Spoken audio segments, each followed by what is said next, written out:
귀로만 듣던 국민TV의 팟캐스트를 이제 보이는 라디오로 시작합니다. 국민TV 광고를 모집합니다. 조합원과 비조합원 여러분, 자신이 속해 있는 기업과 사업체, 그리고 알리고 싶은 모든 것들 다 좋습니다. 광고를 원하시는 분은 신청해주세요. 홈페이지 kukmin.tv, 국민.tv 또는 지역번호 02-3144-0933번으로 연락주세요. 여러분의 많은 참여 바랍니다.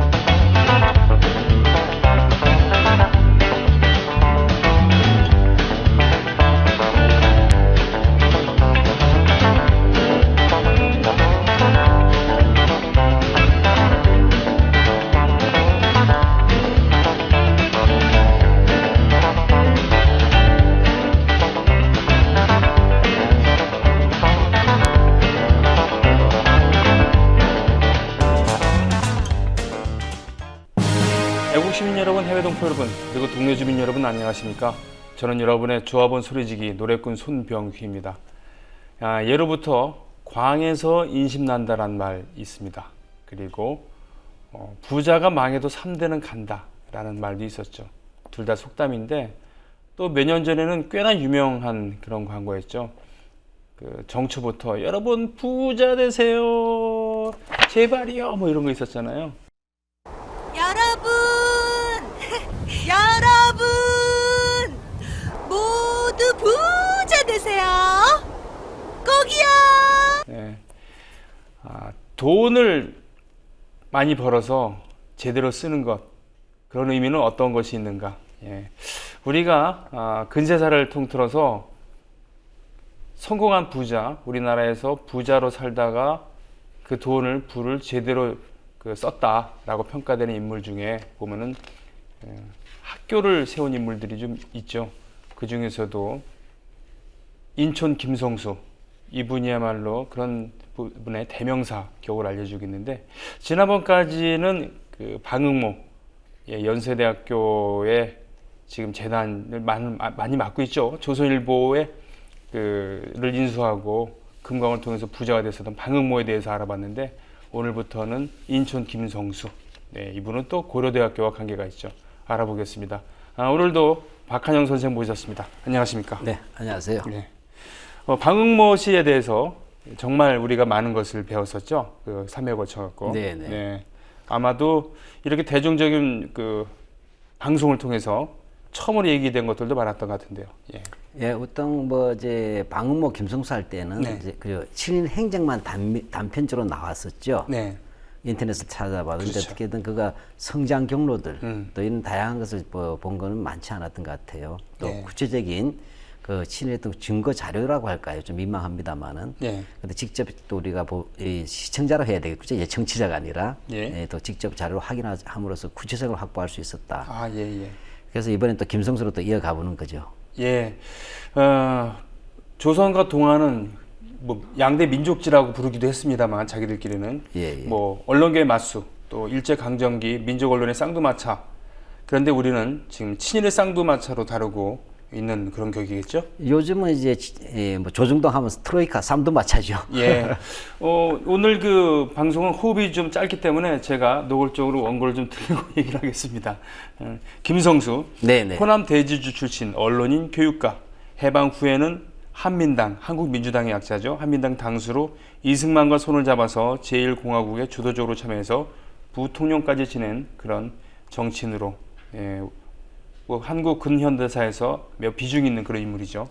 뭐 긍정이든 부정이든 참 비중이 높아요. 근데 김성수 개인만이 아니고 또 그가 관계했던 조직들, 이 단위도 한국 근현대사에서 빼놓을 수가 없지 않습니까? 예를 들어 보자면 고려대학교, 뭐 자칭 민족의 대학이라고 합니다만 어찌됐건 고려대학교 같은 경우가 있겠죠. 이 고려대학교 같으면 어쨌든 1960년 4월 18 데모라 그러죠. 보통 네. 4.19를 이야기하지만 고려대학교는 4.18 하루 먼저 이제 일어났다 해서 4.18한데 그래서 4.19의 도화선으로서 역할도 네. 있었고 그다음에 그 이후에 꽤 학생운동의 또 상징이기도 했었죠. 뭐 대모만년 학교의 대명사 네, 네. 아닙니까? 네. 또 동아일보 같은 경우는 어찌됐건 뭐 일제시대 때 민족 언론으로 치장되었고, 네. 예, 그 다음에 했지만 또 해방직후에는 그 언젠가 한번 다뤄본 것 같기도 한데 모스크바 삼상회의에 대한 네. 작위적 오보, 네. 즉 신탁 통치는 소련이 주장했다 이렇게 함으로써 이제 해방 직후에 뭐냐면 그 어떤 대결 구도를 친일이냐 네. 항일이냐 민주냐 파쇼냐 민주냐 이 대결을 좌우로 또는 신탁이냐 반탁이냐 몰아내는 결정적인 예. 분단의 커다란 요인에 한 작용을 했던 언론이죠. 물론 또 70년대에는 또 박정희 독재에 저항했던 언론인들이 꽤 있었어요. 네. 동아일보에. 그래서 동아일보 광고 순환 사태라고 있었죠. 백지 광고. 예. 예, 이런 것도 있었습니다. 뭐 지금에 또 수거 언론의 대명사가 되었고, 예, 또 한편으로 경성방직도 있지 않습니까? 예. 뭐 김성방직은 김성수라기보다 그의 동생 김연수. 연수. 예, 예. 네. 김성수, 김연수 형제 유명한 그렇죠. 기업가이기도 예, 했습니다만. 형제 친일이기도 한데, 예. 그래도 보면은 예, 네. 아니, 경성방직 자체가 네. 민족 기업으로 사실 다 알려져 있었어요. 네. 그 실제 그런 논문들이 쭉 나왔었고, 근데 사실은 이제 최근에 민족문제연구소가 이제 이 친일면 사전 편찬하면서 그 오너죠, 기업주 김연수의 친일 활동을 이제 파헤치고 또 경제학 쪽에서도 이 경성방직의 성장의 비결 이런 것을 하면서 이제 우리 대표적인 매판 기업이나 친일 기업으로 가버린 케이스가 됩니다. 예. 뭐 민족 자본과 민족 기업이라 그렇습니다만 그것이 아니다라는 얘기. 나중에 또 할 얘기 그런 그 얘기할 기회가 있겠습니다만. 그럼에도 불구하고 김성수가 그 친일파로서 이미지보다는 뭐 교육자, 네. 기업가 뭐 이러면서 민족운동가로 나오고 뭐 위키피디아에도 보면은 보훈처에도 독립운동가로 소원을 받은 거라고 이렇게 돼 있는데. 예, 이거 사실은 그 아마 그런 것이 당황스러울 것이에요. 네. 왜냐하면 우리 적어도 이게 우리 그 청취자나 시청자분들께서는 김성수 하면 누가 뭐래도 친일파라는 거 다 알고 계시지 않습니까? 네, 네. 정작 찾아보면 위키피디아에서는 민족운동가, 예. 독립운동가를 하다가 민족운동가로 바뀐 것 같아요. 네. 또 보훈처 가면 여전히 그 독립운동가로 소원받은 분으로 나오고 있습니다. 네. 예, 근데 사실은 그 이미 친일 임명 사정에도 등재되어 있고, 그 다음에 정부기구에서 만들어냈던 친일 반민족 행위자에도 김성수가 들어가 있어요. 예. 그런데도 왜 이 아직도 그대로 남아 있느냐? 이것은 좀 그 당시에 보훈처에서 몇 년 전에 이명박 정부 때입니다. 네. 20여 명의 그 서원자들을 다시 재검토를 했어요. 왜냐 친일 임명 사전에 등재되었기 때문에. 예. 그래서 19명은 이 서원을 치탈 내지 박탈을 했어요. 박탈당했는데. 근데 김성수만은 보류를 해놓은 거예요. 그러게요. 그리고 또 뭐 이 재작년 그 네. 교학사 고등학교 교과서 파문이 일어났을 때 그때도 보면은 김성수를 민족지사로 묘사했다고 하죠. 그렇죠. 교학사 교과서 그 이른바 우리가 쓰레기 교과서라고 네. 얘기했는데 거기에 보면 일제시대 보면 이승만하고 김성수 또는 김성수가 관계한 동아일보로 그 적 비중이 높아요. 네. 정상적이지 않을 정도로. 결과적으로 이런 분위기 속에서 전체를 보자면 여전히 김성수는 민족 지도자로서 그대로 그 유지하고 있는데 이 보훈처에서 이게 분명히 그 취소를 해야 되는데 안 했던 이유는 뭐냐? 왜냐면 보훈처에서는 독립운동가를 서원할 때 친일이 아니라 사소한 흠결 사항에서도 서원이 안 됩니다. 네. 그런데 김성수는 너무 심각한 반민족 행위자임에도 불구하고 현재 김성수 후손들이 소송을 했다 이 문제에 대해서. 네. 이걸 핑계 삼아서 안 하는데 말도 안 되죠. 예, 어쨌든 그런 부분인데 어쨌든 이 문제들 우리가 아마 이번에 김성수도 여기서 3번 해야 될 것 같아요. 예. 참 워낙 큰 인물들이라서. 예. 그래서 세 번째 때 한번 본격적으로 다뤄보려고 합니다. 그 이유에 대해서. 그러면은 그 인천 김성수의 친일 행적 어디서부터 오늘 시작을 할까요? 좀 어려운 것부터 시작하려고 그래요. 어렵게요. 네, 참 어려운 내용으로 시작을 하면서 고민을 많이 했어요. 왜? 그러게 쉽게 얘기하면 좋을 텐데요. 그죠? 그죠? 라디오나 이제 방송에서 네. 가볍게 들어야 되는데 네. 고민을 많이 했는데 저는 그 생각이 들어요.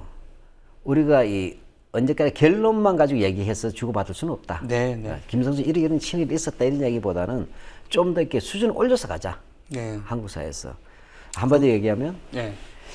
김성수가 친일한 게 중요한 게 아니라 음. 사실 김성수 친일을 하려고 한 사람이 아니에요. 아, 그렇습니까? 할 수밖에 없거나 하게 되었겠죠. 네. 그런 점에서 봤을 때 그런 점은 우리가 좀 따져도 볼 필요가 있죠. 그건 왜 그러냐면 지금 오늘 우리 한국 현실에서 과거에 학습운동을 하거나 노동운동 하거나 진보운동 하시는 사람들이 많잖아요. 네. 또 그런 사람들이 뉴라이트의 기수가 된 경우가 있어요. 그렇습니다. 그러면 결과로서 그 사람만 비판할 문제가 아니겠죠. 왜 그 사람이 이렇게 변화했는가를 보아야 되지 않겠어요? 그렇습니까? 거기에 비밀의 문이 있겠죠. 그렇다고 하면 조목조목 좀 따져야 되겠는데요. 그렇죠. 그래서 아마 이야기는 그래서 오늘 좀 이렇게 두 가지를 좀 풀어보려고 해요. 김성수가 이렇게 이 유명한 한국의 어떤 영향력 있는 인물이 될 때는 그것은 동아일보라든지 경성방직이나 고려대학교는 이 세 개가 있었기 때문이죠. 근데 이 세 개는 돈이 있어야 가능한 거죠. 그렇죠. 부자여야지 되는 거죠. 그러니까 우리는 그냥 김성수는 부자라고 얘기하잖아요. 네. 야, 근데 그냥 부자가 아니라 그가 어떻게 해서 부자가 되었던가라는 부분이 중요하겠죠. 네. 그리고 이 어떻게 해서 이 부자가 되었는데 이것이 왜 경성방지나 학교를 만드는 대로 갔는가라는 부분도 알아봐야 되겠죠. 네, 그래서 그게 첫 번째 이야기. 네. 그다음 어떻게 부자가 되었는가. 돈이 있어야 뭘 할 거 아니에요. 그래서 두 번째는 그런데 왜 친일로 갔는가? 학교도 세우고 민족 언론도 만들었다는 사람이 왜 친일로 갔는가? 이 두 가지를 좀 얘기하기 위해서 오늘은 그가 집안 배경이나 그가 그 집안이 성장했던 경제적 배경을 좀 보려고 그래요. 알겠습니다. 김성수는 뭐 많이 아시다시피 호남의 대지주 출신이고 보성전문학교 를 인수를 하게 되죠. 그리고 동아일보를 설립을 하고 뭐 이런 것도 돈이 많이 드는데 어떻게 돈을 벌었는지도 궁금하고 또 경성방직 물론 이제 김연수의 것이지만 뭐 형제가 매우 친했으니까 그렇죠. 그 당시 장남의 말을 다 듣는 거예요. 그 돈을 가지고 형제들이 이러저러한 일을 벌이기도 하고 그랬으니까. 요거는 조금 어렵게 얘기하면 지금 이제 시청자분께서는 이제 뭐 생각을 안 하실 수도 있지만 대학 수준, 대학 교양 과목 수준이나 방송대학교 교재의 한국사 수준에 가게 되면 부르주아 민족주의란 말이 나옵니다. 부르주아 민족주의. 그러면 한국에서는 또 쥐가 난다 어려운 말이다 이렇게 하는데 그렇게 생각하시면 안 돼요. 어쨌든 것이 대학 수준에서는 교양 과목에서 한국사 개설해서 일제시대에서 부르주아 민족주의 나오는데 이게 굉장히 중요한 내용이에요. 그렇습니까? 우리가 흔히 말해서 3.1운동 이후에 부르주아 민족주의가 후퇴한다, 동요한다는 말이 있어요. 그래서 나중에 이광수가 이 부르주아 민족주의의 대변자인데 크게 봐서 이 부르주아 민족주의의 국내 쪽은 상당수가 친일로 간다 이런 얘기가 많이 나와요. 그 김성수가 바로 거기에 해당되는 인물이잖아요. 사실은 뭐 우리나라가 경제적으로 자본주의가 발달하지 않았으니까 뭐 산업혁명도 이루어지지 않고 봉건 시대에서 바로 식민지로 갔기 때문에 부르주아라는 그런 말조차도 계층조차도 형성이 돼 있지 않을 때 부르주아하고도 민족주의를 얘기를 한다는 것은 어렵긴 어렵겠네요. 그렇지만 그 부분을 이해해야만 일제 식민지 시대 때 독립운동, 항일운동을 이해하는 데 굉장히 중요합니다. 그리고 아주 간단히 얘기하면 민족주의에도 우리가 뱀이라고 다 뱀이 아니잖아요. 독이 있어야 독사고 뭐 그렇잖아요. 그러니까 천차만별이다. 그럴 때 뭐냐면 민족주의하고 부르주아, 쉽게 자본과 계급이 결합된 민족주의를 부르주아 민족주의라고 합니다. 또는 지주적 입장에서 민족주의를 수용할 수도 있잖아요. 또 노동자 농민이 민족주의를 수용할 수도 있지 않습니까? 그렇겠네요. 그 민족주의는 하나라고 하지만 받아들이는 것에 따라서 각각 다른 색깔이 나올 수가 있죠.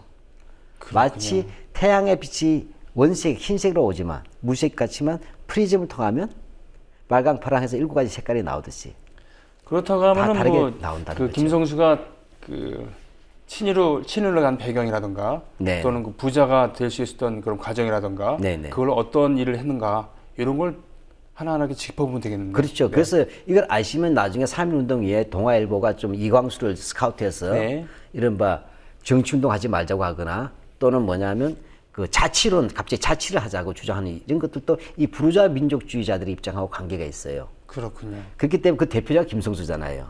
그래서 제가 볼 때는 오늘 이야기는 김성수는 어떻게 해서 부자가 되는가 쉽게 말씀드리자면 그리고 이것을 이야기하다 보면 자연히 다음 우리가 제2방 때 왜 친일로 가게 됐는가를 이해하는 하나의 고리가 된다는 것이죠. 그럼 오늘은 주로 어떻게 해서 부자가 되었는가 라는 그런 얘기를.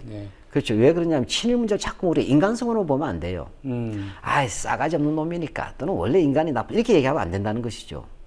그렇죠. 사실 뭐 진보와 보수는 인격의 문제는 아니지 않습니까? 그렇죠. 그러니까 우리가 중요한 것은 이 친일을 하는 경우에도 특히 지주나 자본가들의 경우는 자기가 가진 사회적 지위나 경제적 지위하고 밀접한 관계가 있어서 친일로 가는 경우가 많아요. 네. 또는 정치적 기반하고. 네. 따라서 이것은 감정적 요소가 아니고 구조적 요소지 않습니까? 네, 네. 물론 그렇다 하더라도 최후의 결단은 본인이 하는 겁니다. 예. 왜? 자본가라 할지라도 동점도 끝까지 한 사람도 있기 때문에 개인이 책임져야 되지만 큰 구조의 틀을 봐야만 우리가 친일 문제도 과학적으로 이해할 수 있다는 거죠. 그렇군요. 특히 중요한 인물일수록 더더욱 그런 게 더 있을 텐데요. 네. 일단은 그럼 처음부터 얘기를 해보죠. 김성수 집안의 내력은 어떤지. 네. 예. 김성수 인촌이죠, 호가. 네. 1891년도 전라북도 고창, 부안이죠, 부안. 네. 지금은 부안하고 고창이 달라져 있나요? 그렇죠? 예, 부안이랑 고창은 근데 옛날에 분이 고창군 부안면이었어요. 아, 그렇군요. 네. 고창군 부안면 인촌리에서 태어납니다. 그러니까 태어난 곳이 호예요. 예. 네. 그리고 이제 그쪽에서 내주는 게 유학자 집안이에요. 네. 그 조상이. 그래서 하서 김인후란 분이 있었어요. 네. 쉽게 뭐 중종 때, 조광조 때.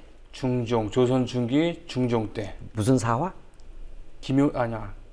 확신을 가지고 그냥 나오는 대로. 김효사 아닌가? 예, 그죠. 본능에다 맡기세요. 예, 본능. 예. 예. 기본기에다. 이럴 땐 처음에 딱 찍을 때는 예. 처음에 생각하는 걸 찍어야지 맞습니다. 예, 맞아요. 예, 옆에 한번 더 돌리면 예, 틀려요. 그 틀립니다. 네. 바로 기묘 명현으로 추앙받는 예. 하서 김인후의 13대 손이에요. 예, 예. 근데 김인후 같은 경우는 기묘 명언이지만 이 호남 지역에서 대표적 유학자였어요. 예. 그래서 뭐냐면 그 사후에 장성의 필암서원, 부필자 바이암자, 필암서원이나 남원의 그 노봉선원 또는 이제 옥과라고 있죠. 옥과. 아, 옥과면 있죠. 예, 예. 네네. 그게 연귀서원 같은 이런 서원에 배양된 사람이기도 해요. 호남에서는 유학자들이 많이 배출되지 않았었는데 그 정도면은 호남에서는 명문이라고 할 수 있겠네요, 정말. 그렇죠. 호남에서 명문 유림가예요. 네네. 예, 그쪽에서입니다. 예, 근데 잘 알죠. 이 근거지는 장성이에요. 네. 예, 근데 이 장성을 근거지로 해서 그다음에 흩어져 살았어요. 네. 근데 이제 이 흩어져 살는데 김성수의 할아버지 때, 네. 그러니까 그 일파겠죠. 하스 김인후의 일파 손이겠죠. 일단 그 낙제 김요협이라고 있습니다. 네. 이 할아버지가 되죠. 이 양반이 고부로 이사를 갑니다. 그러니까 장성 쪽이 아니라 고부로.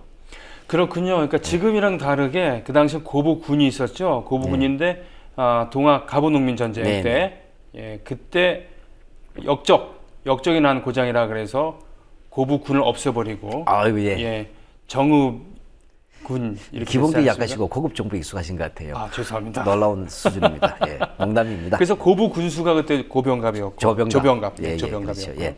바로 이제 여기 고부로 이사하면서 결정적으로 성장해요. 아, 어떻게 해요? 예, 바로 이제 특별한 변화가 있었겠죠. 어떤 계기가 그 있었나요? 변화가 결혼이었어요. 아, 돈 많은. 예, 근데 그게 그 당시에 뭐 나쁜 건 아니고, 네네. 그렇죠. 뭐 쉽게 말하자면 이 고부 쪽에 연일 정씨, 본관이 연일이죠. 정씨 집안이 있었어요. 이쪽에 장가를 들었어요. 예, 연일 정씨의 예. 장가를 예, 하고. 거기서 뭐냐면 그렇게 하면서 뭐냐면 처가 근처에, 왜냐하면 워낙 이게 그 정씨 집안에서 따님을 이뻐했나 봐요. 네. 그러니까 우리 딸 멀리 못 보낼 테니까 자네가 오게. 그렇게 해서 뭐냐면 처갓집 근처에 고부군 부안면 인촌리에 네. 거주하게 된 거죠. 그러다 보니까 자연히 처가 바로 옆이죠. 그러니까 처가 덕으로 크게 성장을 할 수 있었다라고 얘기할 수 있겠네요. 예, 처가가 어느 정도의 규모였느냐, 네네. 만석군이었다 그래요. 만석군. 예, 예. 만석군이면 기본적으로 추수할 때 만석이 나왔다. 네. 뭐 최소한 이 이게 정도. 뭐 약간 과정이 있을 수는 네네. 있겠죠. 그러나 흔히 경상도하고 좀 다릅니다. 경상도에서는 만석군 하면 천석지기예요. 그렇죠. 거긴 농토가 이렇게 넓지 않으니까. 예, 근데 네. 전라도는 진짜 그래요. 예. 예. 하여튼간 이거 결혼이 뭐냐 할 때 이걸 좀 유식하게 얘기하면 네. 호남 유림 명문가와 그다음에 대지주가의 결합이죠. 아하. 그러니까 인천 김성수 집안은 아우라가 있는 집안. 아우라가 있는 집안, 예, 뼈대 있는 집안인데 돈은 상대적으로 좀 적고. 그렇죠. 예. 그러나 연한 정씨 연일 집안은 연일 정씨 집안은 돈은 많다. 예, 양반집이면 암만 해도 이제 그 하스 김인후 집안하고 좀 차이가 있죠. 뼈대는 좀 얇다. 예. 물론 이런 것들이 해서 바로 처가덕이라고 한 게 중요했을 거라 봅니다. 네. 그러나 처가덕에는 또 플러스가 있겠죠. 예. 또 사치하고 낭비는 안 했겠죠. 또 근거원 전략이라는 요소 이 두 가지. 그다음에 굳이 또 하나 더 얘기하면 시세에 민감하게 잘 대응했다. 이 세 가지 요소. 이런 것들이 바로 성장의 기반이 되었고 일가가 그 하수 기문을 집어서 가장 잘된 집안이 되는 것이 됩니다. 그래서 이들을 자기 자신들이 뭐냐 고부 김씨라고 부르기도 합니다. 아하, 스스로. 네, 왜냐하면 이제 하나의 파를 형성할 정도는 스스로 일가를 이루었다. 그렇죠. 예, 그렇군요. 하긴 당시에 이제 막 시대가 막 변하고 그럴 때, 네, 예. 뭐 낭비를 했거나 또는 실효 영합하지 못했으면, 그렇죠. 예, 성장하지 못했을 텐데 이 두 가지를 다 잘 해냈다. 예. 이제 좋은 기반을 얻었지만 좋은 기반만 가지고 되는 게 아니겠죠. 하드웨어만 가지고 안 되고 콘텐츠나 소프트웨어도 잘 돌려야 되잖아요. 사실 저희 처가도 네. 그 전라도인데, 예. 예, 전라도인데 그 저희 장인 어른의 할아버지 때는 꽤 부자였대요. 예. 몰락하시고 만난 거죠. 그런데 그 아버지 때, 우리 장인어른 아버지 때는 그 뭐라 그러나 이 두 가지 못한 거죠. 네. 근검절약과 시루를 잘 타는 거, 이거 실패를 해서 몰락을 된 그런 야. 케이스라고 알고 있습니다. 아, 이게 시를 잘 못하신 거고. 네. 저도 결과적으로 저희 그 아내하고 결혼했는데 네. 포항이었어. 네. 배도 가지고 계셨어요. 아, 예. 그래서 장인어른이 네, 네. 일제 강점기에 동경 유학생입니다. 와. 와시다 대학 영문과. 예, 예, 예. 제가 어떻게 결혼했냐? 막내 따님하고 했는데 예. 물론 몰락한 이후죠. 그렇군요. 이런 것좀 방송해도 되는 건가? 그러게 이제 방송해도 되는 건데, 아니, 뭐 알아서 편집해 주겠지 뭐. 예. 예. 그 와세다 대학 영문과라고 하면 지금으로 따지면 뭐 프린스턴이나 그렇죠. 뭐 이런 버클리나. 선망이죠. 네. 자, 하여튼 뭐 본론으로 돌아가겠습니다. 자, 그래서 하여튼 간에 이제 이렇게 해서 뭐냐면 아까 있던 그 낙제 김요협이란 분이 네. 이제 부지런히 일가를 이뤄서 네. 경제 기반했어요. 그렇게 해서 뭐냐면 이제 사망할 때 이제 어느 정도 규모를 줬는가 보면 알겠죠. 예. 그러니까 재산을 일궜다는 규모를 알아야 되니까. 네네. 그래서 보니까 사망할 때 장남, 이 장남이 김기중이에요. 네. 그다음에 이게 천석. 그다음에 차남에게 200석. 차남이 김경중 됩니다. 김기중, 김경중 형제예요. 예. 그러니까 천석과 200석이 1200석이 되겠죠. 예. 뭐 먹고는 사는 집안이겠지만 그 정도면 학교를 설 정도로 부자는 아닐 텐데요. 천석지기면 이제 경상도 가서 떵떵거립니다. 그렇죠. 예, 그러나 예. 호남에서 천석지기는 그냥 알부자고 물론 크긴 크지만 그래도 이제 그 넓은 호남 평야. 예를 들면 면부자 정도, 리부자 정도는 되겠지만 예. 그 이상은 좀 아니다. 자, 그러니까 일단은 이제 뭐라고 기반은 만든 맞죠. 네. 근데 여기에서 뭐냐 그 두 아들이 탁월했던 거예요. 네. 바로 김성수의 양아버지하고 친아버지가 되는데 네. 바로 김기중, 김경중 이 두 사람이 다시 한번 재산을 크게 일으켜 버립니다. 네. 그래서 만석지기를 돌파하는 거예요. 그렇겠군요. 네. 그래서 네. 처가집보다 더 능가하는 네. 이제 부자가 되는 겁니다. 뭐 결혼도 뭐 잘한 거지만 네. 본인들의 노력 그리고 선대의 노력이 상당히 그 컸다는 얘기군요. 네. 예, 여기서 잠깐 가계를 좀 볼 필요가 있는데 네. 아까 김요협이 할아버지의 김성수로 치자면 네, 이게 도표 나와야 되는데. 예. 그다음에 장남이 김기중, 네. 차남이 김경중이에요. 네. 근데 김경중 차남한테서 김성수, 김연수가 있는 겁니다. 그렇군요. 그런데 이 그 큰아버지가 네. 무후였어요. 자손이 없었단 말이죠. 네. 그래서 뭐냐면 입계를 하는 겁니다. 양자로. 그런 거 많이 출계라고 했죠. 할 수가 있겠죠. 예, 맞아. 동생의 아들을 그렇죠. 장남을. 장남을 그것도. 와. 그래야 되죠. 왜냐하면 장장으로 가버린 거예요. 네, 네. 예, 이렇게 해서 가가지고 그렇게 하면서 뭐죠? 결과는 김경중 집안이 사실은 다 이어받은 셈이 됩니다. 물론 이제 그 뒤에 뭐냐면 이 큰아버지 김기중에게서도 또 한 분이 또 태어나요. 예, 그래서 그 사람이 이제 동생 하나 또 있습니다. 동생은 있지만. 그러나 아직까지는 이제 장자로서는 김성수가 되는 겁니다. 그 집안 전체의 장손이 되는 겁니다. 그렇죠. 김성수가. 그렇죠? 네. 자, 근데 이들이 이제 또 이사를 가요. 그래요. 쉽게 우리가 인천리에 있었잖아요. 네, 인천리. 그러니까 장성에서 고부 이제 부안면 인천리로 왔다가 다시 뭐냐면 이 김기중, 김경중 단계 와서 네. 줄포라고 하는 데로 이사를 갑니다. 줄포는 잘 모르는 데인데요. 그죠? 예. 뭐 쉽게 말하면 부안 맞은편에 있어요. 예. 주소를 하자면 이제 거기가 인천마을 부안군의 지금 건선면이에요. 건선면. 근데 이 서로 마주보고 있어요. 만을 네. 통해서. 가까운 데로 이사 갔군요. 예, 다만 그러니까. 그렇지만 이제 입지는 많이 달라요. 도해지예요, 도해지. 줄포가. 네. 자, 거기로 이사 간 이유는 뭡니까? 그렇죠. 뭐 고향을 뜬다면 이유가 있을 네. 거 아니에요. 그래서 크게 보면 이제 이 두 가지 이유예요. 자, 이 시기가 1906년도 전후한 시기예요. 예. 근데 뭐 러일 전쟁 전후한 시기지만 우리가 1895년부터 그 어떻게 돼요? 94년, 95년이 94년 뭐 갑신정변 그리고 을미사변. 갑오 경장이지 갑신정변 아니지. 갑신정변은 84년이고 예. 예. 갑오 경장 그리고 을미사변 또 있고 격동이었죠. 있지만 예. 무엇보다 그 갑오 농민전쟁, 네네. 동학 농민혁명 예, 예. 또는 갑오 농민혁명 예. 하는 거죠. 그렇습니다. 이 호남청에서 시작됐잖아요. 아 그렇군요. 그것도 고부. 예. 그렇게 하면서 뭐냐면 하고 이 시기에 대주주가 많았어요. 그래가지고 뭐냐 밀란이 계속 일어났습니다. 크고 작은 밀란들이. 그 우리 흔히 말해서 이제 동학만 얘기하지만 그렇지 않죠. 또 이 동학에 여진이란 게 있지 않습니까? 예, 여파. 예, 여파가 있고. 그다음에 화적들이 출몰했어요. 아 살기 힘들어지니까 도적대들이. 그렇죠. 우리가 흔히 말하면 모이면 도적이 흩어지면 농민이다. 네. 라는 것이 이제 계절형 도적이 생긴. 하긴 뭐 저 바이킹도요. 원래는 북유럽에 살고 있던 농민인데 예. 먹을 거 없으니까 배 타고 내려간 거고 또 우리가 왜구라고 얘기했을 때도 일본의 정교군들도 있었지만 또 그 농민들이 먹고 살 게 없으니까. 그렇죠. 스시마 쓰면 농민들이 예. 뭐 흉년 들면 오는 거예요. 네. 연장 그렇기도 들고. 하고. 예. 예. 그래서 왜구라고 하지 말아달라는 요구도 있는 거죠. 일본에서는. 예. 아. 그 계절형 해적이라고 해야 되나? 하긴 뭐 예. 그래도 분명히 정교군도 있었어요. 네, 그렇죠. 일본 역사 왜곡하면 안 됩니다. 그렇죠. 정말. 예. 자, 하여간에 이렇게 해서 이들이 질풍을 이유는 뭐냐면 치안 문제, 안전 문제가 있었던 거예요. 그래서 소홀가를 한 걸로 봅니다. 그러니까 그 가뜩이나 부자 집안인데 그렇죠. 모여 살고 있으면 표적이 될 수 있다.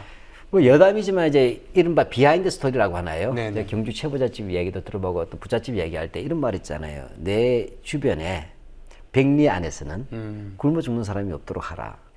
라는 말이 있는데 그 어떤 그 최부잣집 종손께서 하시는 말씀이 있어요. 구손께서. 야, 매우 두 가지 의미로 봐야 된다는 거예요. 하나는 정말로 그 노블리스 오블리제라는 네. 부분도 있다. 또 하나는 그거 안 하면 흉년 들었을 때 밀란나고 언제 죽을지 모른다. 네. 그래서 처세의 부분도 있지 않겠느냐. 양자가 결합된 걸로 봐야 된다. 그렇군요. 이런 말씀도 솔직히 하시더라고요. 결국 그건 이제 평소에 덕을 쌓아라. 네. 라고는 얘기일 네. 수도 있겠군요. 그래서 이게 고가나 그게 쌀 뒤주도 하나 가져가게 한다는 얘기가 눈이 뒤집어질 수 있다는 거예요. 그렇군요. 뭔데 꼭 우리가 선의까지 나쁘게 해석하자는 것은 그렇죠. 아니지만 네. 그런 복합적인 측면이 있다. 그렇게 됐을 때 바로 이 김경주 행자도 이제 줄포 이사 갔을 때 거기가 뭐냐면 도시잖아요. 도시란 것은 관공소가 있어요. 아, 네네네. 그래다 일본군 병사들이 주둔했어요. 믿을 만한 구석이 있다는 얘기예요. 예, 그러니까 치안의 문제가 컸다는 거죠. 그렇군요. 그래서 하나는 이제 안전 문제지만 또 하나는 뭐냐면 아까에서 그래서 여기서 뭐냐면 또 엄청나게 또 부자가 되는 계기를 가져요. 예. 그 핵심이 뭐냐면 여기가 줄포가 갖는 아주 그 경제적 입지가 중요했던 것이에요.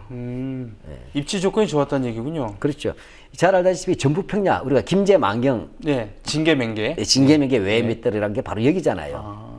그럼 이 지역에 보면 알겠지만 우리가 이 지역은 평야지대죠. 예. 오른쪽으로 이제 산이 있지만 모악산 같은 게 있긴 하지만 그 해안 쪽은 다 평야예요. 근데 여기에 보면 금강 흐르죠. 네. 만경강 만경강. 흐르죠. 그다음에 뭐죠? 그 만석보 했던 그 고부천. 네네네. 고부천이라든지. 고부천. 예, 이렇게 해서 온갖 그 정읍천이라 이게 사방으로 동서남으로 흘러가고 있어요. 평야지대를. 예. 예, 그렇게 돼. 금강 빼면 큰 강들은 아닙니다, 실제로. 그러나 어찌됐건 그게 흘러가는데, 동사무이 있어요. 그 다음에 여기가 뭐죠?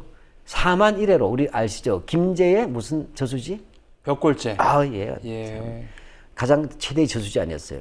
그렇죠. 삼한시대 김제 벽골제 그리고 뭡니까 그 의림지. 제근 제천이죠. 예, 제천의 의림지. 의림지 밑이 상주 공검지도 있고. 그러니까 밑이라고 해서 호남이라고 그런 거 아닙니까? 뭐 그런 얘기가 있어요. 예, 그리고 그쪽을 뭐 호남이라고 했다 그러고 예, 상계 이제 공검지로. 호가 어디냐 할 때 호남 호수에 대해서 네, 뭐냐면 그 기준이 아주 뚜렷한 정설은 없어요. 근데 이제 제천 어림지로 보는 경우가 있고.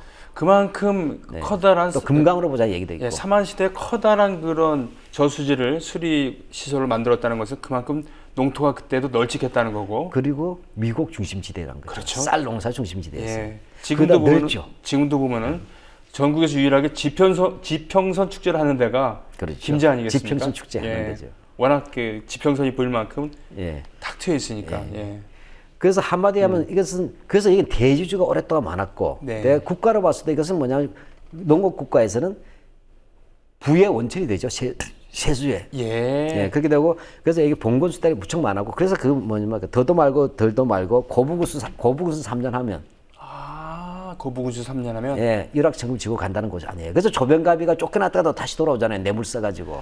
조병갑이 그래서 그렇게 쥐어짜려고 했었던 이유가 있었고 그렇죠. 뇌물 쓰고 다시 돌아오고 예, 매간매지로 해서 네. 그것을 벌충하는 게 고부에서 벌충한 거예요. 네. 그러다 또 한번 쫓겨났는데 다시 또 뇌물을 써가지고 다시 돌아오고 이렇게 해서 또 고부 밀란이 일어나게 되는 거예요. 그러니 농민들이 얼마나 예. 그러니까 잘 알듯이 바로 이 만석부 이야기도 다 이런 거 아니겠어요? 예 만석보 그것도 이제 관계시설 수리시설로 이렇게 저수지에다가 볼을 쌓아놓았는데 네, 물을 공급하려고 그 다음에 하면 이제 뉴라이트의 네. 식민지 근대화론 제1번지가 바로 여기예요. 아 그 다음에 또 식민지 수탈의 제1번지로서 조종래 선생의 아리랑 소설이 나온 것도 바로 여기잖아요. 네네네 하여튼 그건 다음 기회에 한번 다뤄보려고 합니다. 예, 이거 우리끼리 재밌어 계속 얘기하다 보면 예, 죄송합니다. 예, 다시 이야기 돌아갈까요? 예. 자, 그래서 줄포는 한마디로 하면 미국 상품화 기지예요. 예. 다시 말하고 그다음에 이 지역은 뭐냐면 이 평야지대인데 이 개천이 뭐냐 얇아요. 그래서 물을 저장해야 되잖아요. 네. 수리 시설이 계속 조선부터 수리 조합 활동이 수리 시설 개선이 계속 일어났던 곳이에요. 예. 이렇게 해서 뭐냐 이제는 넓은 방대한 평야를 중심으로 해서 미국의 집산지이고 수출 기지가 바로 줄포였다. 이렇게 보면 되겠어요. 아 그렇군요. 예. 물론 이제 뭐 제일 큰 거야. 아니 군산 아닌가요? 그렇죠, 진짜? 군산이죠. 네네. 그러니까 이대항, 아. 군산과 한다. 그럼 대체 이렇게 되는 거예요. 예. 이 우리가 일제 식민시대 때 흔히 말하면 목포는 면화의 목포라 불러요. 아 면화 솜. 면화 수출. 네네네. 그 다음에 군산은 1926년도에 사이토 총독이 보고 네. 군산 항구에 하역된 엄청난 쌀더미를 보고 쌀의 군산이라고 해서 쌀의 군산입니다. 그러니까 군산이 일단 최고죠. 하긴 그 전군 가도라고 예. 전주에서 군산을 잇는 신장로 그렇죠. 2차선 거기 그 최초의 신장 예. 그 포장도로에 최초의 포장도로잖아요. 거기 양쪽에 벚나무 심고 그렇죠. 그래서 전군 가도가 그 벚나무로 유명했는데 그 이유가 지금도 바로 그 벚나무가 건재하죠. 더 심었으니까. 예. 예. 하여튼 근데 쉽게 말하면 군산이 있으면 질포가 두 대항인데 이 근처에 보면 이제 김제 1위 정읍 이런 것도 전부 다 보면 농업지대잖아요. 네. 예, 그 됩니다. 그 다음에 줄포, 전주, 남원 이런 데가 또 이제 상품 질산지예요. 예. 그럼 이 배후에 있는 쭉인데 이 질포의 경우에는 이 질포 항구가 기선으로 네. 군산, 그다음에 법성포 알죠? 법상포 영암 법성포 네, 예, 예. 예, 굴비로 유명한 예, 데가. 그만, 예. 근데 목포, 인천, 인대로 배가 갔어요. 전기 기선이. 네. 그 다음에 영암. 배후에는 부안, 고부, 흥덕, 정같이 곡창지대잖아요. 네. 그러니까 자연히 여기 모일 수밖에 없죠. 예. 그래서 미국의 집산지대 또 여기서 뭐냐면 해외 수출할 때는 군산으로 또 날라요. 네. 그러니까 그 양대 항구이면서도 동시에 또 뭐냐면 군산으로 또 이송하고 또 이제 직접 내보내기도 하는 이런 와, 역할을. 알짜배기네요. 예, 그래서 일제 초기, 그러니까 1910년대 있지 않습니까? 1910년대에 이 질포항에서 네. 실어 나른 영광 곡식양, 미곡양이죠. 네. 5만 석이 됩니다. 오. 5만 가마죠, 쉽게 말하면. 오만가마. 예. 오만가마. 예, 바로 이 기중 김경주 형제가 이사를 갔던 것은 안전만 한다면 우리가 볼 때는 어디로 가야 되냐면 어디로 가야 돼요? 십승지로 가야지. 뭐 계룡산을 가던가 네. 아니면 뭐 안전한 데 가야 되는데 그러나 쌀을 그럼 수출하려고 일로 갔다는 얘기인가요? 공격적 방어죠. 자, 우리가 알다시피 개항기에는 미국 수출이 시작되지 않습니까? 네네. 미국의 상품화가 진행됐어요. 네네. 그 가장 진행되면서 뭐냐면 미국의 상품화와 연동되어서 네. 연결되어서 이들이 질포항으로 간 거로 보고 있는 것입니다. 그렇게 되는군요. 그럼 그 이유만 있었던 겁니까? 예, 아니죠. 또 있었겠죠. 뭐 이제 보면 이게 이제 크게 보니까 두 가지죠. 아까 앞서 했던 치안의 문제하고. 예, 그래서 그러면 이 시기에 줄포를 갔을 때 아마 이 사람들 시세에 밝았던 것 같아요. 네. 그 위에도 보면. 그럼 어떤 식으로 하면 그럼 사람들이 돈을 벌었냐 할 때 우리가 보면 이제 개항이 되잖아요. 네. 군산이 개항이 되는데 1899년에 네. 되는데 이 개항 전환 시기로부터 해서 이제 활발하게 쌀의 상품화가 이루어졌을 거 아니에요. 네. 이렇게 되니까 미국 상인들의 경우에 어떻게 하냐면 이제 조선인 미국 상인들은 이제 조선 어디든 갈 수가 있잖아요. 네네. 가면 쌀을 걷어요. 모으겠죠. 네. 해서 어디니까 질포에다 모으겠죠. 네. 모으고. 그래서 이것을 어디다 넘기겠냐면 이제 군산항으로 넘긴다. 네. 군산에 이제 수출을 하는 데로 넘기잖아요. 이렇게 하면 네. 이윤이 생기겠죠. 네. 그럼 이 돈을 가지고 뭐냐면 토지를 사는 거예요. 아. 땅을 쌈까지 삽니다. 결국 그렇게 하고 대지주가 되는 그렇죠. 거군요. 예. 네. 이러한 과정들의 일반적 코스였어요. 네. 바로 김기중, 김경주 형제도 바로 이러한 것과 연동돼서 부를 획득했다 볼 수 있습니다. 그리고 그것은 충분히 그럴 수 있었던 게 일본인들이 이 시기에 또 들어와요. 김기중, 김경중 형제가 1906년도 전후에 질포로 가는데 일본인들 알겠지만 러일 전쟁 전환 시기 1904, 5년 시기에 러일 전쟁 끝나잖아요. 근데 그냥 돌아가지 않고 조선을 거쳐서 가잖아요. 예. 황금의 땅을 본 거예요. 그래서 예. 조정래 선생의 아리랑에 보면 하시모토 농장, 그렇죠. 또 이제 그 구마모토 농장, 네네. 또 이런 거 있고 아직도 그러니까 그 일제 시대 때 자기들이 살았었던 그 황금빛 벼들이 이렇게 있었던 엘도라도 같은 예, 예. 그런 이미지로 지금 그쪽 옥구라던가 군산이라던가 그쪽 간척지라던가 그것이 나로 남아 있어 갖고 그때를 못 잊어서 노인이 다 돼 갖고 들어오시기도 하고 일본 사람들이 그래서 관광객도 와서 고향 방문단. 네네 그런 거. 그러니까 네. 조선이 고향인 거예요. 네. 우리 민족문제연구소도 2주 전에 네. 그래서 그 김제 군산을 우리가 답사를 했었어요. 아, 네. 그래서 그렇군요. 하시모토 농장 다 확인해봤는데, 네. 자 결과적으로 뭐냐면 이렇게 하면서 뭐냐면 그 토지를 매입함으로써 부가 더 확대됐다는 네. 것이죠. 근데 이제 이럴 경우에 김경중, 김기중 형제 이 두 사람만이 아니라 그 당시에 이제 대주주로 성장하는 과정들이 다 그랬다는 얘기죠. 네. 근데 이것이 우리는 중요한 게 아니라 이러한 토지를 자꾸 모을 때 있어서 토지가 누군가가 가져가면 누군가는 토지가 아 조선인들이 농민들이 잃게 되겠군요. 그렇죠. 바로 네. 그 무토지민이라 그러죠. 토지 없는 사람이 만들어지겠죠. 네. 그럼 이것이 뭐냐 사회의 문제가 되겠죠. 예, 이런 문제가 된다는 것이죠. 자 이런 것들 속에서 뭐냐 밀란이 일어나고 하니까 네. 이런 속에서 뭐냐면 아까 말씀드렸지만 줄포로 간 것은 굳이 줄포로 간 것은 줄포 안 가고도 할 수 있는데 네. 안전 문제랑 그렇죠. 예, 그리고 사업적인 문제. 예, 두 개가 결합돼서 갔다는 거지. 그렇다 그러면 이때 그 지주층들은 어떻게 대응을 했을까요? 그 불만에 대해서. 그러니까 이제 여기서 우리는 이제 그 당시 지주들의 경우에는 이 전북 전라도 지역은 굉장히 호남 지역은 의병도 많지만 밀란도 많았잖아요. 예. 이게 농민 황제가 많았단 말이에요. 무토지민들이 오고. 네. 근데 당연히 지주가 타켓트 될 수밖에 없잖아요. 네. 예, 이럴 때에서 크게 우리가 세 가지 대응이 있었다 그래요. 네. 네. 하나는 뭐냐면 누르는 거죠. 무력으로. 네. 그건 쉽게 말하면 대한제국이죠. 네. 대한제국의 공권력과. 요즘도 많이 공권력이 그렇죠. 뭐 노조 탄압할 때 보면은 경찰한테. 네. 그렇죠. 또는 요즘 또 근데 여기는 공권력이 하나밖에 없는 게 아니고 또 하나 있잖아요. 일본. 네, 일제. 네, 일제가 이제 1905년 이후에는 일제가 통감부를 만드니까. 네. 자, 이렇게 되죠. 자, 이렇게 하는 경우가 있어요. 이게 제일 나쁜 케이스죠. 두 번째는 혁명적 케이스가 있어요. 혁신적 케이스라고 할까? 어떻게요? 자기가 가진 땅을 전부 또는 일부겠죠. 대체는 일부를 농민에게 줘버리는 겁니다. 또는 공공기관에 요즘 말로 하면 기부채납 비슷하게 기증하는 거예요. 그런 분들이 계시긴 예, 있어요. 그 대한매일신보 같은 데 보면 나와요. 네. 신문에 보면 황성신 제가 오래돼서 근데 윤기서, 네. 박성현, 이희직 이런 사람들이 이렇게 땅을 내놔요. 하긴 몽양 여운형 선생도 일찍이 그 노비들을 해방시켰잖아요.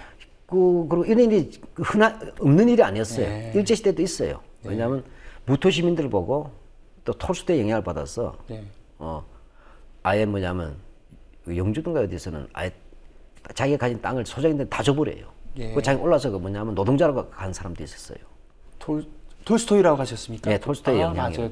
톨스토이가 자신이 상당히 그 돈이 많은 지주 네. 출신이지만 그런 그 박애주의가 있었죠. 그 무소유로 가잖아요. 무소유 있었죠. 네. 또 사회주의 영향도 있었고. 네, 기독교 그것도 뭐 기독교 사회주의라고 얘기도 합니다만 네. 세 번째로는 이제 재산을 다른 방식으로 쓰는 것이 있어요. 어떻게요? 우리가 흔히 해서 1900년대로 우리가 애국 개몽 운동이라고 얘기하지 않습니까?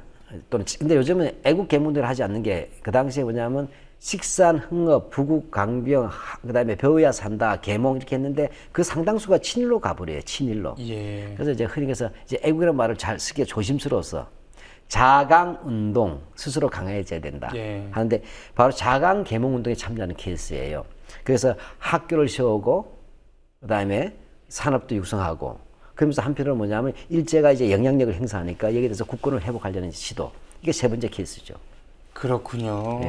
그렇게 되면 그래서 그런가? 그러니까 이 김성수 인천 김성수의 그 집안 네네. 이 지금 의미를 가지는 그렇죠. 그런 것은 바로 이 세 번째. 그렇죠. 예, 예, 정확히 보신 거예요. 바로 네. 김성수는 바로 그의 아버지 세대는 네. 그 할아버지 때가 다 상대 보수적 유생 집안이긴 하지만 이런 변화를 계속 따라오는 겁니다. 네. 따라오면서 바로 이제 그 되는데 그 이유가 좀 있겠지요. 상인의 현실 인식이 있었다는 얘기군요. 네. 어떤 이유가 있었을까요? 상인이라기보다 일단 네. 그 가풍이라고도 중요해요. 가풍. 네. 네. 어찌됐건 간에 내세울 수 있는 게 하서 김인후. 그렇죠. 유학자로서의 조광조하고, 그런, 네. 하고 또 상당히 그 친했던 네. 그 항맥이라는 게 있었다는 거. 이제 근데 그것이 13대 할아버지잖아요. 예. 그건 어디까지나 이미지고. 이미지. 예, 그러나 약간의 일말의 분위기는 있었겠죠. 네. 예. 그러나 그다음에 또 보면 강무개혁 시기라고 있죠. 우리가 그 대한제국 때 고종 황제가 이 광무로 연호를 연호를 광무로 하고 했죠. 하면서 네. 뭐냐 이제 이른바 그 근대화를 하잖아요. 네. 위로부터의 근대화라 그러는데 위로부터 개혁. 그러니까 전제 군주제에 입각한 이제 근대화죠. 네. 요 시기에 뭐냐면 이 김기중 이런 분들이 참가한단 말이에요. 관리로. 오. 또 그러니까 관리 왜냐면 이제 이게 돈을 모으면 관리가 되는 거예요. 그러니까 김성수의 양아버지가 그렇죠. 여기 그 대한제국의 관리로 참여했다는 그렇죠. 하셨다는. 예. 예. 또 그러고 나서는 그다음에 그 친아버지가 경중환이에요. 네네. 호가 지산인데 네. 이 사람들의 경우에도 보면 상당히 강한 뭐냐면 위정 책사적 기질이 강했어요. 그러면서도 상당히 뭐냐면 이렇게 뭐라고 할까요? 이 없어져가는 도를 지켜야 된다라고 하면서도 그러면서도 서서히 변화가는 근대화를 예. 수용하는 그러니까 유교적 입장을 지키면서도 근대화를 수용하는 입장. 아, 유교적인 지조를 지키면서도 예. 근대화 그리고 예. 돈은 있어야 된다. 뭐 이런 돈이 있어야 된다는 그 돈을 가지고 자강운동에 써야 된다. 써야 된다라는 이렇게 그런 거. 네. 예. 그렇게 되고 그다음 시대가 김선조, 김윤수가 되면 이제 유교는 아니겠죠. 네. 이제 네. 완전 근대인이 되는 거겠죠. 네. 예. 그래서 실제 보게 되면 그 김성수의 양부와 친부 네. 두 아버지는 교육 운동과 학회 활동을 합니다. 네. 이 시기에 우리가 애국 개헌 운동할 때 보면 이제 학교 설립이라든지 네. 또 각종 학회, 대한흥학회, 뭐 대한학회, 뭐 대한협회 뭐 이런 거 만들잖아요. 네. 여기에 종사합니다. 그래서 그것이 보면 그 이제 양 아버지고 근데 원래는 그 큰 아버지 김기중 같은 경우 있지 않습니까? 네. 1908년에 그 영신학교라는 학교를 세워요. 그 신식학교죠, 신학교. 예. 신식교육이 복지키는 거예요. 요게 지금은 현재 줄포 초등학교예요. 그렇게 되는군요. 네. 그렇죠, 오래됐죠. 예, 100년 넘었죠. 야, 100년 넘었네. 예, 예. 아 이게 이제 그 되는데 특히 이제 그 사돈 쪽, 네. 그 사돈 쪽이 뭐냐면 그 창평고시예요. 네.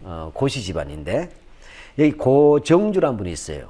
네. 이 고정수가 누구냐면 바로 김성수의 장인입니다. 그러니까 사돈가이 되겠죠. 아, 그렇게 되는군요. 네. 이 양반이 또 그 영향도 있을 것 같아요. 왜냐하면 김기중이라는 사람도 아까 학교를 세웠잖아요. 네. 그런데 그 사돈 쪽, 그 김성수의 장인이 되겠죠. 네. 그쪽 같은 경우는 아예 일찍부터 창흥어숙이라든지 영학원 같은 데 개설했어요. 네. 영학원, 영학교 이런 것들이겠죠. 근데 김성수는 바로 이 영학원에 1906년부터 들어가가지고 어릴 때부터 공부를 했었어요. 신교육을 받았다는 얘기군요. 그러니까. 그렇죠. 네. 그 자연히 신교육부터 시작한 거죠, 김성수는. 예, 소년 시절에. 예. 그다음에 친아버지 김경중이라고 있었잖아요. 네. 이 양반 같은 경우도 호남학회 하고 호남학보라는 이제 기관지가 있겠죠. 네. 여기서 바로 자기 사돈, 그러니까 아까 고정조하고 같이 일을 했고 간부가 돼요. 그러니까 양부와 친부들이 이렇게 예. 계몽운동, 신교육, 뭐 학교활동 뭐 이런 것들이 그 김성수, 김현수 형제에게 영향을 주었다라고 네. 이렇게 생각하면 되는 게. 예, 뭐 지금 들으시는 분들이 좀 이렇게 지루하실 수는 있어요. 아이 뭐 빨리 김성수 친이나 동아의 비밀을 알고 싶다 하지만. 그러니까 진짜 갈 길이 먼데 예, 갈 시간이 길이 많이. 멉니다. 그러나 예. 좀 이렇게 오늘 이렇게 길게 얘기하는 이유는 어떻게 해서 이런 지주로서의 성장이 예. 나중에 자본가로 성장하고 이런 자본가의 성장이 어떻게 나중에 친일로 가는가라는 이런 맥락들을 이해할 때는 이 전체를 아시는 게 내공 있는 공부다. 그래서 오늘 제가 좀 지루하더라도 이런 얘기를 좀 하자고 좀 결심을 했어요. 알겠습니다. 예. 좋습니다. 그럼 소년 김성수는 신교육을 받기 받았죠. 시작했고, 예. 어떻게 청년이 되어가면서 공부를 했습니까? 그렇죠. 네. 예, 이렇게 되면 이제 김성수 같은 경우에는 일단 신교육으로 시작했잖아요. 예. 그다음에 아까 했지만 양부가 했던 게 대한협회 쪽하고 관계가 있었다 그랬잖아요. 네. 대한협회 이제 소식지를 받겠죠. 근데 대한협회가 처음에 대한자강회였어요. 그때는 상당히 항일적이었어요. 예. 나중에는 이게 대한협회로 하면서는 좀 뭐냐면 친일 비슷하게 가요. 예. 예, 그렇게 해서 사실은 대한자강회 단계에서는 항일이었고 대한협회 단계에서는 항일성이 무너지고 정체성이 모여지고 나중에 친일로까지 가게 되는 이런 케이스의 단계지만 그래서 그것조차 김성수는 상당히 영향을 받았다. 영향을 받았다. 네. 특히 대한협회 군산지회의 총무가 있었어요. 한승직이라는 분이 있었어요. 한승직. 예, 이분의 영향을 많이 받아가지고 일본 유학을 결심합니다. 네. 그렇게 해서 와세다 대학을 갔는데 와세다 대학을 갔어도 어디입니까? 정치경제학부잖아요. 아. 근대 자본주의 학문이죠. 네. 정경학부에 들어갔던 것은 과거에 없었던 학문이에요. 그렇겠군요. 문학은 그때 과거에 있었잖아요. 문사철은. 네. 예, 됩니다. 나아가서 자기 동생 김연수, 수단 김연수를 자기 김성수는 어떻게 합니까? 넌 나중에 얘기합니다. 너는 가서 공부할 때 너는 경제학을 공부해라.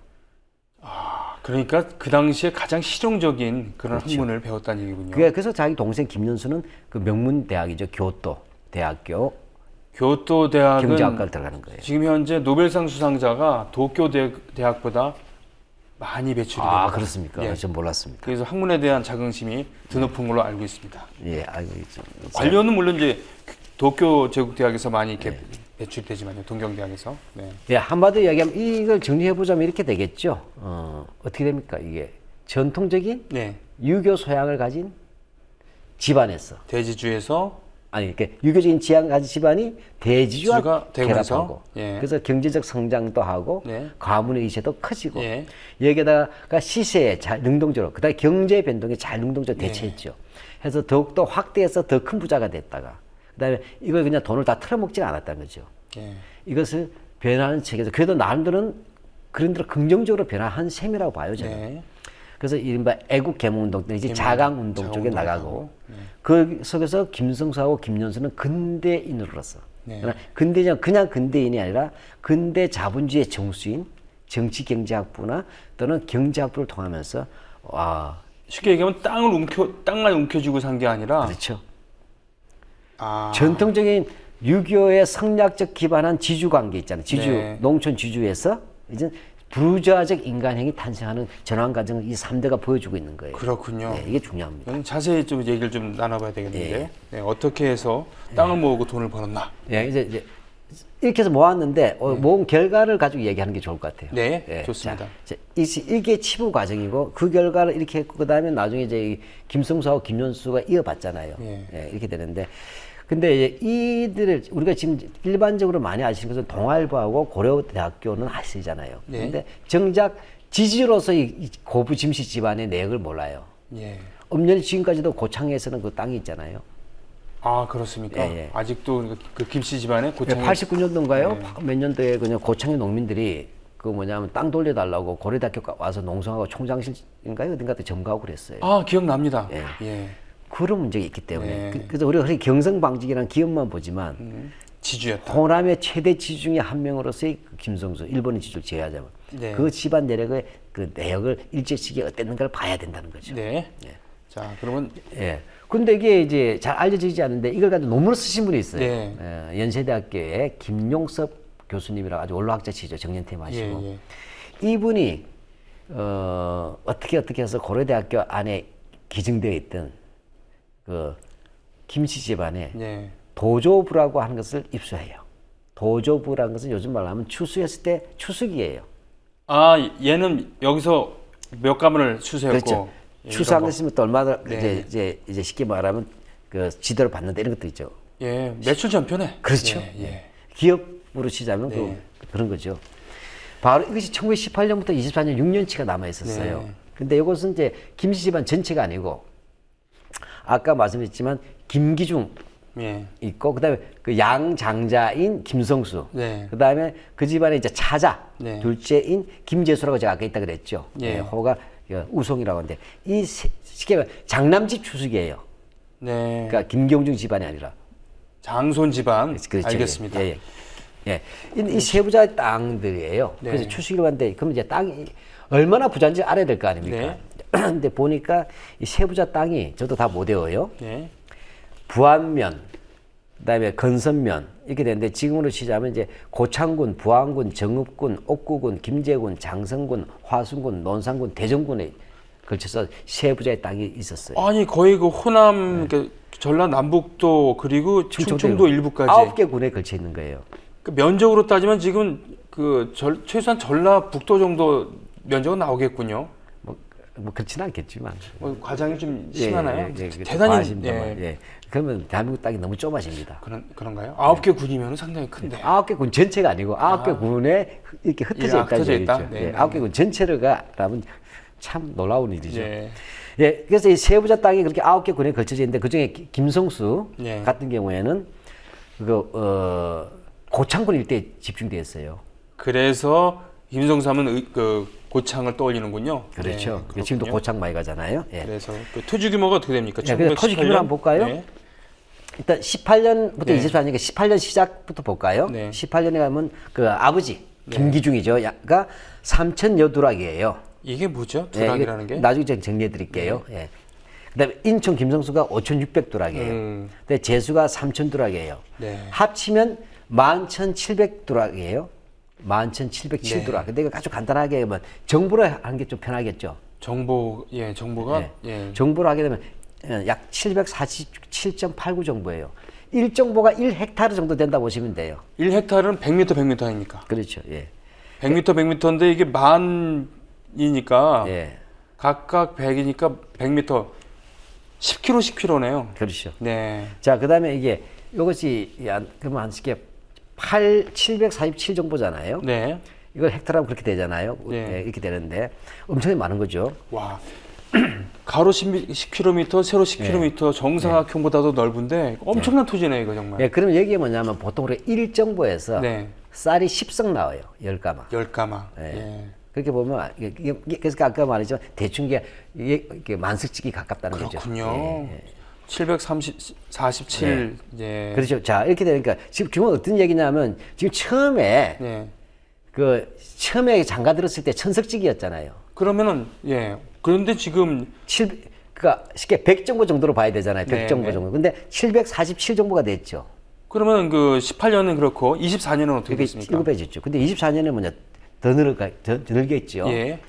그래서 김기중이 2,800여두락, 네. 근데 김성수가 5,800여두락, 김재수가 4,900두락인데 13,605두락인데 868.65 정보가 나오니까 대충 뭐냐면 120 정보가 는 거예요. 네. 120 헥타르가 는 거죠. 예, 는 거죠.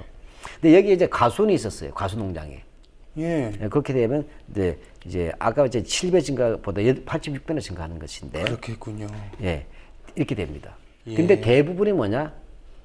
과수원은 일부고 점차 그걸 이제 농장화하고 있지만 큰 전체는 밭이 없다는 거예요. 아, 거의 논이란 얘기군요. 그렇죠. 그 벼농사죠.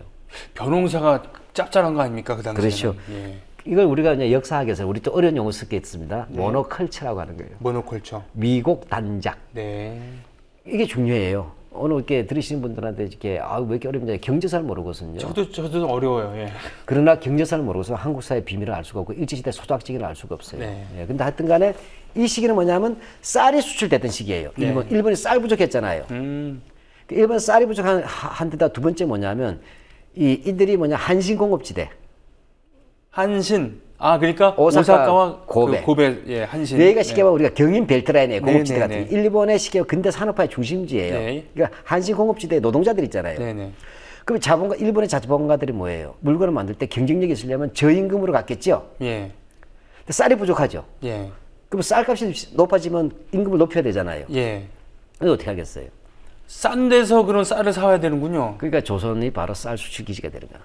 아, 이렇게 된 거군요. 그렇게 해서 가서 이것이 일본의 한신 공업시대의 노동자들에게 저고가로 가는 거예요. 네. 가고 그다음에 그러면 이걸 만든 면 제품 있죠. 네. 이것이 다시 한국에 수출되는 거예요. 비싸게. 그렇죠. 예. 이게 미면 교환 체계라고 하는 겁니다. 그렇게 되는군요. 네, 일본 산업의 발달에서는 한국의 쌀을 무시할 수 없다. 이게 바로 이런 거에 연동되어서 바로 미국 단작으로 갔다는 것이고 시세에 정확히 대응했다는 정확히 것이죠. 대응했다는 얘기군요. 예. 그러면 땅이 많았으면 어려운 얘기를 해서 이렇게 저도 부담스럽신다면은 이제 뭐 그 시간이 별로 안 남았습니다. 네, 뭐. 한 2, 3분 정도에 오늘 정리를 해야 되는데 소장농이 그럼 많았겠군요. 그렇죠. 네. 이 1923, 4년도 세 집안 세 사람이죠. 네. 소작인 총수가 여기 좋아요. 박정희 죽기 1년 전. 1978. 예, 1978명이에요. 군더러시면 몇 명이에요? 와. 이게 저기 가족까지 합친 겁니까? 아니면은 소장농이죠, 그냥. 소장동. 그렇죠. 와, 그럼 자긴들. 오, 자긴 세상에 네. 대단하네요.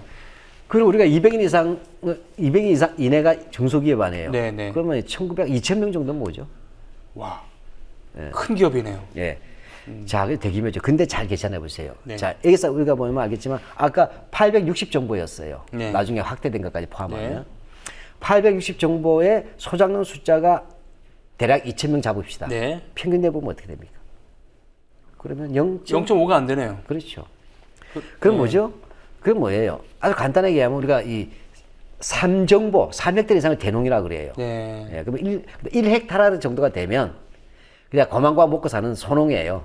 근데 그 자급자족. 반이니까 예. 1년에 절반이 부족한 거지. 5가마도 뭐 그러면 이거 5감에서도 또 지대 내야 되잖아요. 그럼 먹살기 힘들었겠네요. 예, 그러니까 아주 쉽게 말하면 1헥타르 1정보가 10가마, 네. 그 3정보가 이제 대농, 그리고 1정보가 소농, 자영농. 네. 그러면 0.5정보 이하니까 이건 빈농이죠, 영세농이죠. 그래서 또 지대를 또 내야 돼요. 그렇군요. 지금 사실은 오늘 그 얘기할 게도 남았습니다만 예, 바로 여기서 여기서부터 정리해야 이제 됩니다. 지주로서의 이제 일제시대 때 그 김성주 집안의 이야기가 이제 동아일보나 그 다음에 경성방지 이야기하고 연결되는 통로가 있습니다. 그러면은 다음 시간에 어떤 얘기를 또 하게 될까요? 네, 지금 오늘 너무 머리에 쥐가 났을지 모르겠지만, 예, 바로 이렇게 하기 때문에 네. 소작쟁이가 일어날 수밖에 없죠. 아, 예, 예. 뭐 여러 가지 문제가 그렇게 되면서 뭐냐면 농업에서 이익이란 게 한계에 도달하게 되니까 네. 경성방지 설립을 하는 겁니다. 그 얘기. 하고 동아일보는 이 경성방지 이익을 위한 대변인이 되는 것이고 또 이러한 지주와 자본가 입장을 대변해서 동아일보에서 이광수 불러서 여러 가지 자치론도 내보내고 하면서 하는 정치 노선이 가기 때문에 그 베이스 기반을 이야기하기 위해서 길게 얘기한 겁니다. 알겠습니다. 오늘은 어떻게 그 지주 집안이 그 대주주가 되었는가. 예. 그러면서 소작인들을 많이 고용하면서 그래서 소작쟁이가 일어날 수밖에 없는 그런 구조에 대해서 얘기를 했고요. 그 다음 주에는 경방의 탄생, 경방, 예, 경성방, 탄생과 자본가의 탄생, 예. 예, 김씨 집안 자본가의 탄생 흔들리는 하겠습니다. 민족 부르주아 이렇게 됩니다. 알겠습니다. 예, 오늘 고맙습니다. 네.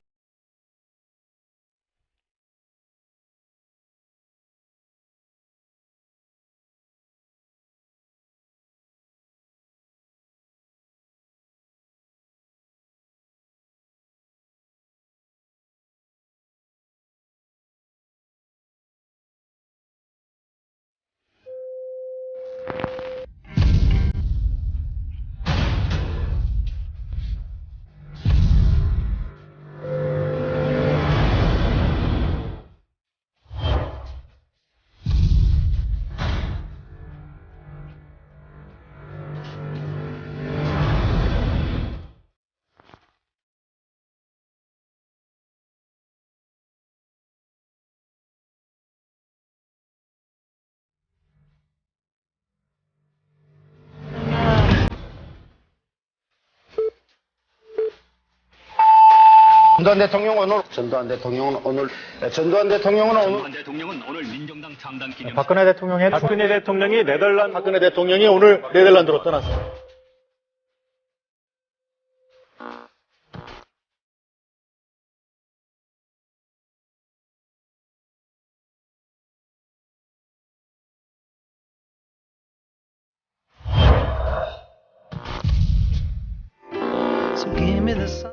우리는 국민TV 조합원. 보기만 해도 힘이 나는 조합원. 다 함께 만나볼까요?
우리는 국민TV 조합원.